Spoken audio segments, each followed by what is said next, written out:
Ladies and gentlemen, KocoSports.com proudly presents the Boom Boom Room, and of course, I am the sexiest man on all of Internet Wrestling Radio. That's right, Boom Boom here, shaking the room, live from the RVA, Richmond, Virginia. Couple of days late, but doesn't matter. I'm going to review what I like to call Work Rate Wednesday, the ongoing war between All Elite Wrestling and WWE NXT.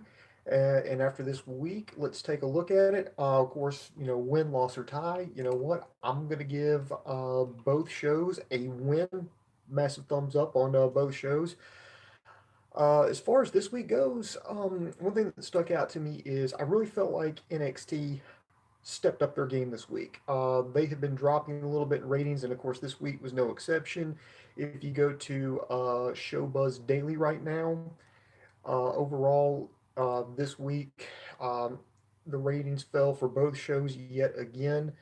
All Elite Wrestling pulled just slightly over $1 million, not $1 million, a million viewers last week. This time it fell to 963,000.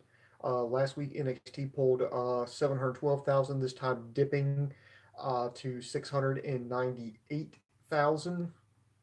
Uh, but and I'm not trying to make excuses, but they were up against two NBA basketball games, game two of the World Series, and the only thing they were beaten out by that was not a sporting event was American Horror Story, which by the way, is that any good? It just seems like this last one, like '84, it's like a take on slasher films, kind of like my thing from the '80s. So anyway, um, Dynamite, they hit number four in the cable top 150 rankings. NXT made it to number 21, and that's in terms of viewership rankings. Uh, let's see here. When it comes to the demos here for the 18 to 49 demographic, AEW came out on top on that end with a 0.45. NXT followed up with a 0.21. So let's get on this thing here. I'm going to try to zip through this, not to waste your time, but we started out no intro. We started out with a match. Imagine that a wrestling show starts off with a match in All Elite Wrestling. It's the tag team tournament, the semifinal match between the Lucha Brothers and Private Party. This was a lot of action. I think it's a great way to start the show off.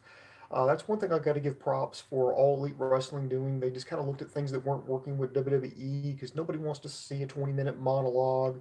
Nobody wants to see a backstage skit. They just want, we already know what's going on. So let's get to it.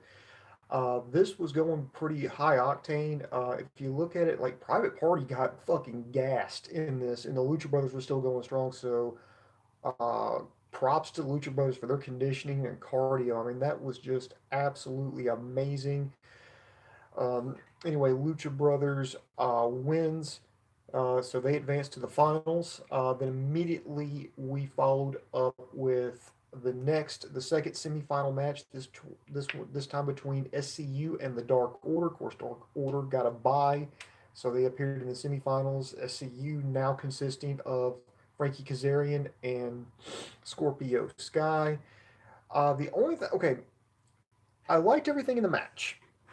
I think it was a good match, but I had some problems with it. One, I did not like that the inner circle kind of interrupted the beginning of the match because they just walked out, the whole crowd started popping, and Jericho and the whole inner circle is holding up tickets. They're going up to like this luxury box, and the whole crowd's now focused on them and not the match. And they missed like a really hot tag that uh, Frankie, no, Scorpio Sky gave to Frankie Kazarian, kind of overshadowed that.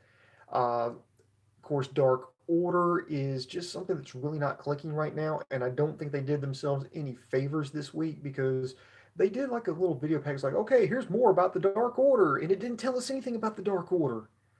Um, I don't want to give up on the Dark Order and say it's a lost cause, but I would really like All Elite Wrestling to kind of take the TV time that they've got, and I would like for them to kind of show us who is Evil Uno, who is Stu Grayson, what, why are they there? What are their goals? What makes them tick? Who are the creepers? Why do they have the creepers? Um, kind of explain things now. I mean, if you're James Legend would be the person to talk to, kind of more so about it. I mean, they were in Chikara, Super Smash Brothers. Now, obviously, they had to change their name, go on the mainstream here because the last thing you want's a lawsuit by Nintendo. So it was still good, but SCU wins with an SCU later on Stu Grayson. They get the pin, get the win. So now the finals are set.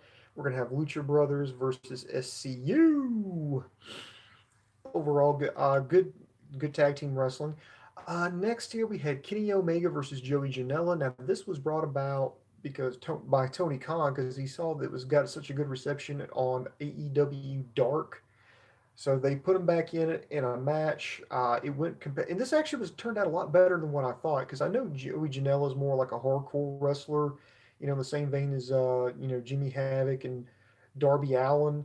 But he actually impressed me a little bit there with his chops. There is a wrestler. Now it did kind of degrade down.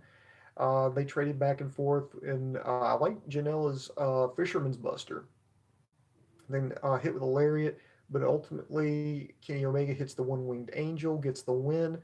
I think it was trying to get Kenny Omega on the winning path. And speaking of Kenny Omega, congratulations to him. He just won the Mega Champion with AAA or Triple A, however you want to pronounce it, when he defeated Ray Phoenix down in Mexico. Uh, I would recommend checking that match out over on YouTube. Right now, I don't think there's any. They did mention it on All Elite Wrestling. I don't know if they're gonna. I think that it's gonna be part of storylines coming up. I don't know what the plans are long term with Kenny Omega and AAA and what the deal is with the. I'm thinking maybe they're setting up something for the new year, and I hope he kind of goes down there and defends it regularly. Next, we get to Cody Rhodes going to the ring. He's going to try to make a big announcement, but he's interrupted by the inner circle blowing air horns. They kind of trade insults back and forth. And of course, Cody goes, "Well, this isn't like the company where we came from. I can actually go, there's no invisible wall. I can actually go up there and kick your ass." And of course, Jericho is like, "Okay, there's four of us." And they did mention that Hager was out training for his next MMA bout. So I love the fact that AEW, paid attention to that detail. They explained why he wasn't there. Perfect. But it was still 4-on-1. Then out came Dustin Rhodes. Jericho continues to mock. MJF comes out. I love how Jericho made fun of MJF's scarf. Who wears a scarf? I just love that line. And then finally he says, "Well, it's still 4-on-3." And then out comes DDP. It's me. It's me. It's DDP. Um, I love DDP coming back here. So they went upstairs. The bad guys locked themselves in like a room, and I love the genius of this. It's okay. Well, why don't you break the wind? Well, it's Cody called for MJF's scarf. He wrapped it around his hand, broke out the window, opened up the door. Good guys went in, started yanking the bad guys out. They started brawling in the concourse. Jericho even got his head shoved into the vat of dipping dots. Not the dipping dots. It's the ice cream of the future, but I wonder how much longer it's going to be before it's the ice cream of the present. Just think about that one. Then Jericho's, of course, holding up the ticket like it's a crucifix. Like, but I got a ticket. This is assault. This is assault. And they finally broke that up. Next, we got to more tag team action. So this is three tag team bouts here. The Young Bucks defeated the Best Friends. I love the little spot by Orange Cassidy, just in the pockets, just suicide dive, just off the top rope to the outside. I really, Orange Cassidy is somebody who's grown on me. I'm gonna admit I didn't know who he was until R.D. Evans got fired from WWE Creative and said, "Well, I'm gonna go wrestle Orange Cassidy in my first match," and I had to look up this guy, and I was like, and I kind of didn't get it, but then thanks to watch. Okay, there we go. I don't know what just happened there. My phone just went blank, and then next thing I knew, I was off air. So I apologize for that, ladies and gentlemen. Technical difficulties brought to you by KocoSports.com and YouTube. Anyway, I was on the Young Bucks versus Best Friends. Good. I like the tag team wrestling here, but anyway, Young Bucks get the win with more bang for your buck. I would recommend you check out this match here. Afterwards, the Young Bucks accept the challenge by Ortiz and Santana at Full Gear. Next, we have Dr. Britt Baker versus Jamie Hayter, who I believe wrestles for out in the UK. I think she's even done some work for Shimmer. And this is something crazy here. It was Britt Baker's hometown. It was a homecoming for her. They brought out Steely McBean, the mascot for the NFL team, the Pittsburgh Steelers. I just say that because we got a lot of fans who listen out in the UK, not here. Well, just not don't listen here in the United States, and I just try to explain who some of these people are. Um, yeah, yeah, I know. Sorry about that. Sorry about that, Don. But anyway, I liked the match, but I didn't like it. I did like the fact that they kind of gave more of the backstory on Britt Baker, how she's graduated from Pitt, where she wrestled. She was like 500 yards from where she went to school, dental school, where she used to go study. I love that. I mean, it's just, the hometown girl goes to their hometown and wins. I mean, it's crazy. I mean, I know it sounds insane. Anyway, Britt Baker defeated Jamie Hayter with the lockjaw. I liked it because she needed to get this win. She needed to get back in the mix. But I didn't like it because I felt like it went way too long and it was way too competitive. Because if you're trying to get her back on track, and unless you've signed Jamie Hayter and you're going to do something with her, I would have made this not even 5 minutes. I just would have had her, you know, get jumped at the bell, have her make her come back, hook on the lockjaw, have Hater tap, get the hell out of there, reestablish her. This is where I think AEW is kind of at its weakest right now. I think they really need to to kind of amp up some of that focus on their women's division because right now NXT is blowing them out of the water as far as terms of women's wrestling. Now I know maybe it's a long time goal, and I know I'm probably not telling them anything they don't already know. I just I think they need to just keep plugging away at it, try to develop these girls. In fact, I would like to see, since they've got this TV time now, I'd like to see more than one women's match per show. I mean, if you've done three tag team matches on here, why not do two different women's feuds at one time? You could have like one singles feud, revolving around the championship as you should, and then you could have something else like a personal grudge. You could have, people jockeying to become the new number one contender, or hell, even women's tag.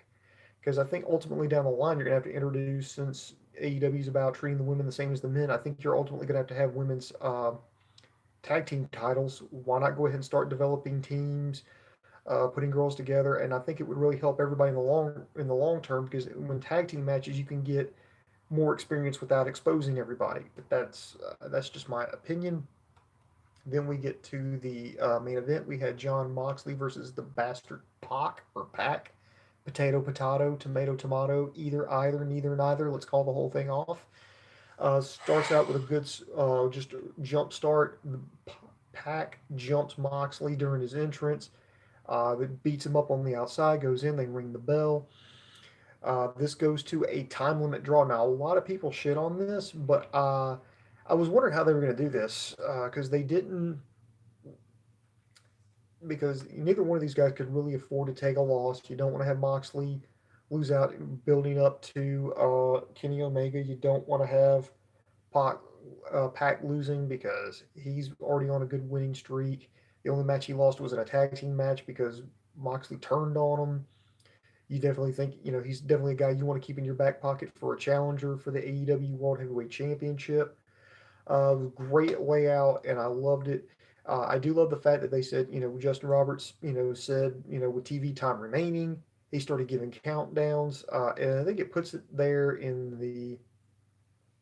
it kind of puts the time limit in the back of everybody's minds because every sport, with the exception of baseball, and tennis, and golf, and bowling, and fishing, have maybe cricket. I don't know. I don't really play that sport. Have time limits, but a lot of mainstream sports, football, basketball, hockey, all have time limits, and you keep looking at like, oh, okay, well, the end of the match. Because if you watch something like WWE and time's running out, you're just going to keep looking at the clock. Well, they've got a couple of minutes to wrap this up. What this does is it lets you know, well, it may not wrap up. We may not have a winner. So it kind of makes that, and plus the countdown there. Okay, you've got 4 minutes left. You got 3 minutes left, 2 minutes left. It builds up anticipation because you know the time limit's going to run out, and you know and it's going to make the wrestlers pick up their pace because they don't want, because a tie, it's kind of like kissing your sister. You didn't, it just doesn't. It's just not right. So they kept scrambling. Pot kicks out as TV time expired. Went to a time limit draw. Moxley's not happy. I think the fans are kind of not happy, but this is only the second time limit draw in AEW. The first one was between Cody Rhodes and Darby Allin. So I like that they keep establishing the fact that time limits are a thing, and just because time's running out doesn't mean they're going to rush to the finish. They may not be a finish. They may get to a time limit draw. This may hurt their record. So it kind of lets you know that it's not a guaranteed. And plus, you didn't hurt either one of these guys. But overall, I would say this was a really good show. I would recommend everybody check it out. AEW continues to impress. And then immediately afterwards we have NXT, uh, who, by the way, as I said at the top of the show, brought it this week. They just fucking brought it. We had Bianca Belair versus Rhea Ripley. It was kind of like power versus power, because Bianca Belair is just a phenomenal athlete. Used to run track at Tennessee. Just amazing upper body strength. So because Belair's, I guess maybe of the two has a little bit more finesse, whereas Rhea Ripley comes at you like a fucking wrecking ball.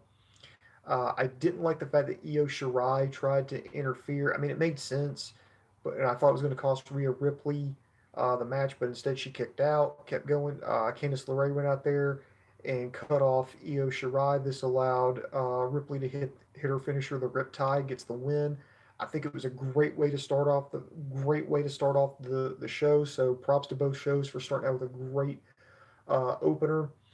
Let's see. Let's go to the next match here. I'm just gonna kind of skip over some of this stuff because Kathy Kelly interviewed Pete Dunne. Was walking with Tyler Bate outside Full Sail. Was going to give Damian Priest a receipt for that, and kind of ignored Killian Dane because you think that's going to be the next big match now. Next, we had Matt Riddle versus Cameron Grimes. Again, this was another great match. I think this was probably one of, I'm going to argue, the second best match on the card. And it's just very simple. You had two guys on winning streaks. You had Cameron Grimes, who came up short in the tournament, but has been on an impressive win streak. In fact, winning some of those matches in under 10 seconds, coming out like a house of fire. And so you got two guys on the apex, so it makes it a bigger match. I really like Matt Riddle. I haven't seen much because I haven't really watched a lot of NXT up prior to this. So I really like NXT. I like the Final Flash. I like the Bro Mission. I like Bro Derek.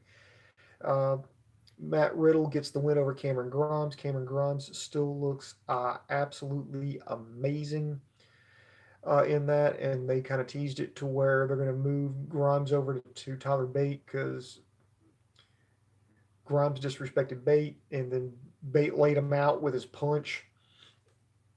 Next, we have Breezango now teaming up with Isaiah Swerve Scott because it was supposed to be Kushida, but Kushida's out with a hand injury to take on the Forgotten Sons. To me, this was all about how, I don't know if it was intentional or accidental, but it winded up really impressing me with Isaiah Scott because he seemed to be the entire star of this match. There were 6 men in that ring, but Isaiah Scott, in my opinion, outshadowed them all. He did it absolutely amazing. He's the former kill shot with Lucha Underground. He was also the champion in MLW. Was also, I believe, the champion in Evolve. Impressive here. I kind of felt like maybe the wrong team won you had because the Forgotten Sons is somebody that I think NXT was trying to build up. That's why they had them win a couple of weeks ago. And I thought, well, you've got the perfect excuse because you're not going to hurt, by Breezango losing. They're not going to lose anything. They're not going to get hurt. And you kind of got like you kind of got the out because Kushida was supposed to be the man, so you had a substitute. But you could have had any of the Breezango guys take the pin and built up the Forgotten Sons. Now the Forgotten Sons, without the wins, to me they're just kind of impotent. They're just kind of out there. They're just kind of, and it's a shame because they've got an impressive roster there. You have Riker, who I believe is the former Phil Shatter in the Indies, or Gunner over in TNA. Wesley Blake, who still looks to be in amazing shape. Steve Cutler. Uh, I just if if you're going to try to build up the Forgotten Sons, build them up. But if not, yeah, don't worry about it. Next, we had Angel Garza versus Zach Gallagher. This was a short, sweet match. I loved it. Put Garza over as the champion, as the contender, kind of teasing Leo Rush. Now, Leo Rush didn't really impress me over. He was doing commentary, didn't really impress me that much. For a guy who's very outspoken, whose mouth has actually gotten him in trouble real life and backstage, I really would have seen him talk a little bit more, hype himself up. It's good to see Angel Garza get back on the winning track after just getting fed over to Tommaso Ciampa. Gallagher didn't lose anything by losing this match. Garza looking in absolutely phenomenal shape. We get this women tag action, which wound up being a big deal. The winner between the tag match, it was Tegan Knox and Dakota Kai versus Marina Shafir and Jessamine Duke. And the winners were going to go and face the Kabuki Warriors the next week. This was really not great. I mean, because I mean, this match went like all of like 3 minutes, and to me, okay, I understand that Shafir and Duke are relatively green. They're still training. They really and they put them in there with a couple of girls that could, but I just don't think they're okay. You've got two women who are in MMA. They're friends with Shayna Baszler. I mean, they are portrayed as just fucking vicious, just fucking killers. Outside of the ring, they go in there and they lose to two people that one that Shayna Baszler storyline crippled, and the other one who just made a big comeback after suffering a knee injury in the Mae Young Classic, and they went go in there and beat them in about 3 minutes. So to me, it kind of takes the teeth out of this. Shafir and Duke are like pit bulls. You just took the teeth out of them on this one because they got it. They just got it. I wish they kind of hadn't done that. But anyway, the good girls win with the shiniest wizard. Meanwhile, Asuka and Kairi Sane appear on the big screen. They kind of mock the baby faces and said, "Well, you've got no chance." And so this is kind of a big deal. I like the idea of adding some emphasis to NXT. They're going to take the women's tag team titles, from the main roster onto NXT, makes them kind of a bigger deal. Kind of, maybe some of these other titles, like the cruiserweight is now on NXT. The cruiserweight championship is now. I like that. So that I think that was a smart move by WWE. AEW, please take notes on how to build up a women's roster. I really think you could learn a thing or two. Then we get to the main event, which blew everything out of the fucking water. I think this was the best match of the week. I got to give it to him. It's Roderick Strong versus Keith Lee and Dominic Dijakovic. Um, they, I love it because Strong tried to weasel his way out, have the big guys fight each other so he could pick the scraps, but nope, they both went out, went after him, brought him back in. They started beating the crap out of each other. There was one match, or not one match, but there was one spot in there that I really think stole the show. Is they were doing a Tower of Doom spot. They were having Dijakovic going to superplex Roddy, and Keith Lee was going to power bomb Dijakovic, who was hanging on to Roddy, and it looked like Dijakovic was having some trouble hoisting. Was going to have a hard time getting him over. It looked like he was about to fall back down, and I don't know if this is by accident or by design, but Keith Lee, I think either he saw it or sensed it, or he had the presence of mind to go ahead and not only he kind of took a step back and kind of let gravity do the work for him. So he hit the power bomb and the superplex right there, and then it caused him. I don't know if this is by accident or design, caused him to fall out of the ring. I just thought that was an amazing spot.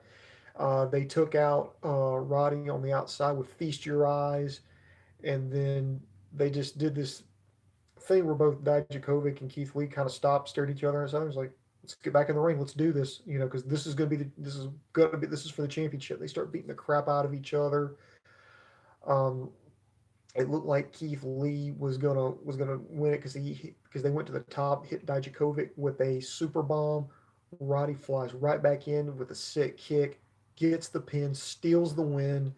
Oh man, absolutely amazing. Everybody looked phenomenal. Afterwards, um, Undisputed Era comes in to congratulate Roddy. Champa comes out, then he's soon flanked by Johnny Gargano, and then Finn Balor comes out. They're like in this big standoff, three of the good guys versus the Undisputed Era.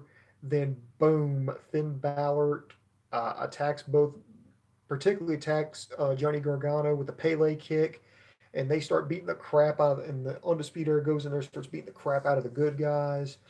Afterwards, I thought, well, is he going to be part of the Undisputed Era? But one of the things is that Balor just did the double guns. So we're going to see a heel Finn Balor. This is going to be the first time he's been heel since he wrapped up his tenure with New Japan Pro Wrestling when he wrapped up with the Bullet Club. That whew, that was I actually like this idea. We haven't seen him play a heel. I'd like to see why he went. I'm thinking maybe he went after Gargano. And this is just me, and maybe we'll find out next week. But I think the whole idea was that it was, you keep saying you're Mr. NXT, you're NXT for life. I was the champion. I carried this company, and who the hell are you to go, to come to say that you haven't done anything? You can't carry my jock strap. I mean, I would love to see that. Or maybe it's going to be set up for war games because you would have to have then a 5-on-5. I could see Undisputed Era and Balor versus Gargano, Champa, Dijakovic, Lee, and maybe if he's healthy enough, I would probably say maybe even the Dream. So have a 5-on-5 war games. Oh my god, take my fucking money right now. So that I mean, I think it was absolutely amazing. So big thumbs up. I think of the two, I'm leaning more towards. I love both shows. Don't get me wrong. I think they're both great. I think you should watch them both. But as far as who won out, I really felt like NXT maybe kind of won out this week because I could tell they really, really, really stepped their game up. So congratulations to them. And AEW, you keep plugging along, keep trucking. I absolutely loved it. I really appreciate the effort. Um, let's see. Let's get to some comments. I want to thank everybody in the Internet Infantry for helping me out here. Ewok from Endor, one of the originals, by the way. Thank you very much. Let's see. He says, which show are you enjoying more, AEW Dynamite or NWA Power? Well, sir, to answer your question, you got to compare. It's like comparing apples and oranges. They're two totally different things. Um, NWA Power is not trying to compete with AEW because it's just a totally different show. This is a throwback to like the 1970s, maybe even early 80s when we used to do the TV studio shows. You had a small studio audience. You did a lot of taping, recording. You set up a show. This is kind of like stuff like Portland or Memphis. I do like it. One of the things that I don't like. Okay, so what I do like. Let's start out positive. What I do like about it is the championships. They're always trying to get over the champions. I do love the promos. I think Nick Aldis had some great ones. Had a great promo this week. Really, even kind of put over Ricky Starks, who wasn't even on the show. I love the fact that Eli Drake, they're kind of doing like the old storyline of, Tim Storm, it's like, I'm getting old, maybe I don't have it anymore. And then Eli Drake, it's like, no, no, no, no, no, no, man, you still got it. You still got it. Be my partner tonight. We got to take on the Dawsons, the Cowardly Heels.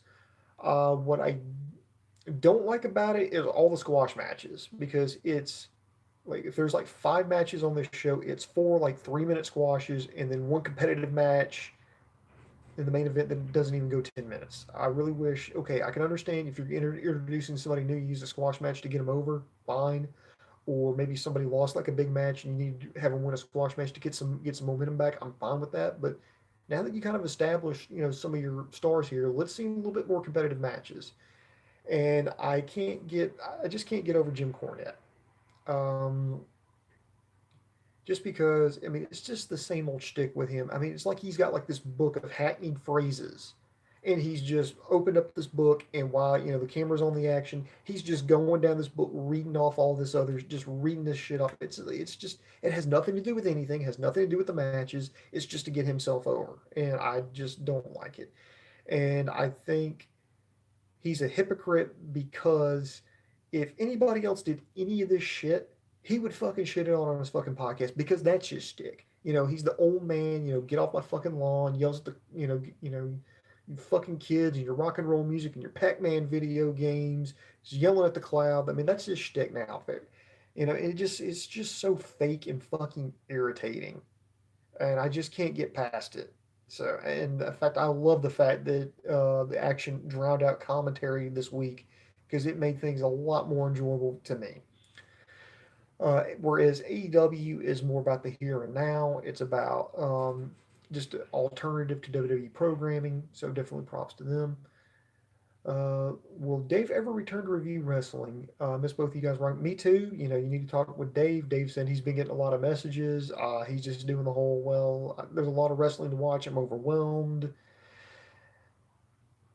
So I really can't answer that question. I really wish I could. I can't control what Dave does, but I can control what I do. And I got tired of not doing this, and I got to missing it. So I said, you know what? Even if I got to do it myself, it's not going to be as perfect, and maybe I'm not as witty or as articulate as Dave. Maybe I'm not as entertaining. I'm still going to do it because I love it. I watch this stuff. I enjoy it. And I feel like, like I said in my video a few weeks ago, I feel like the internet infantry deserves better. So, you know what? I'm just going to do what I can do. And that's all that I can do. And I'm going to try to give you the best show, best analysis that I can. Hopefully I'm doing that. Hopefully I'm living up to y'all's expectations. And I'm going to try to be as entertaining as I can. And, Dave, he's out on Twitch. So it's KocoSports if you got Twitch. If not, sign up for it, subscribe to it. You can ask him questions. He's very open. He'll talk to you while he's playing NHL hockey or Madden or Fire Pro Wrestling. I mean, he's very interactive. So, go over there and do that. Is it wrong that I haven't watched any of the WWE products since AEW and NWA started? Nah, you're not really missing anything. I read like reviews of Raw and SmackDown. It just, you're watching what you need to watch. You're watching AEW, you're watching NXT, you're watching NWA Power. Now that Access is like another channel you need to check out because they've got Impact now. They do the reruns of New Japan. They've got Women of Wrestling. If you got the interwebs or BN Sports, you can watch Major League Wrestling. Do what makes you happy, but don't force it. Don't watch stuff. And I think that's the reason why Raw and SmackDown get good, well, decent ratings. I mean, they're higher than AEW's. It's just because people watch Raw just because that it's just something they've always done. Plus, there want to be people who say, "Well, I was watching the night it got better." It's like saying I watched Nitro the night that Scott Hall crashed everything. You want to say I was watching. I didn't have to watch the replay. I told everybody about that. I think that's kind of what people do. And plus, people were creatures of habit. Let's see. What a party! What a party without a good brother. Need more good. Yeah, we do. So loving it very much. So guys, if y'all got any questions, put them down here in the comment section. I'll try to do a stump the idiot. I'll do whatever you guys want me to do. I'm gonna try to just do the best show that I can, the best that I can. And I want to thank everybody for watching, and I do appreciate it. So make sure to hit that subscribe button, that like button, thumbs up us. Tell us all your friends about it. Share it on social media. So love you guys. Until next time, the boom just went bang, and I am out.